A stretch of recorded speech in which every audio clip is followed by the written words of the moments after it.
Hi, I'm Karen, also known as the Preacher Lady. This week's devotion is in need of a quest. When I was growing up, I loved to read epic fantasy novels like The Chronicles of Narnia and The Lord of the Rings.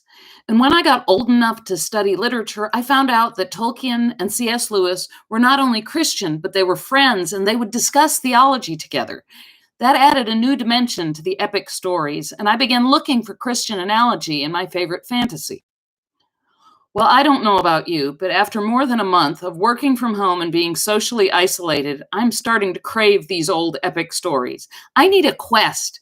I need to read about good versus evil and real heroes. But when I look at the Bible, the heroes that God chose were often the little guy. One of my favorite heroes in the Bible is Ruth. She is one of the only humans that the Bible uses the term chesed, godlike love. How was she a hero? When her husband and her father-in-law both died, she refused to leave her mother-in-law alone. She traveled to a far country with her. She gleaned grain by following after the farm workers so that she and her mother-in-law wouldn't starve. Her reward? She found a new life and eventually became the grandmother of King David. Speaking of King David, when Samuel came to anoint the next king, David's father didn't even bother to call David in from the field. He was the 13th son, when 12 was the perfect number. He was just a little kid.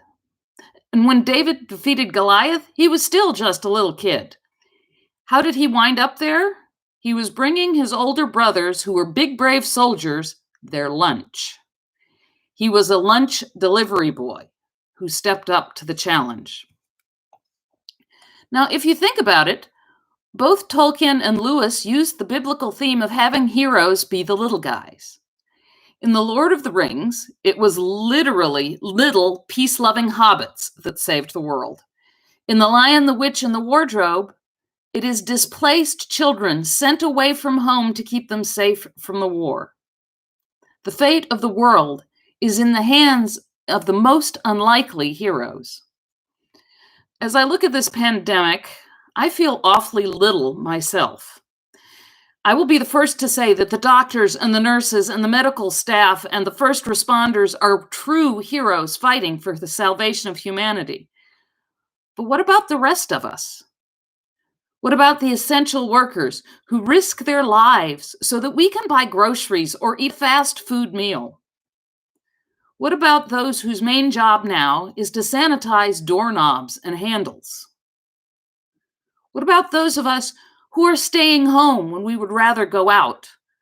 Those who are wearing masks in public and wearing gloves to pump gas? Those who are limiting grocery trips to once a week or less? What about those who are settling for talking to their loved ones on the phone or over the computer when they would really rather be in person and give them a hug? If God uses the little guy to help bring about salvation throughout the Bible, then maybe God can use you and me right here, right now. Maybe our staying home or wearing a mask or tipping the delivery person is being the hands of Christ. Maybe God is using all of us working together to end this pandemic and to save the world. Have a blessed week.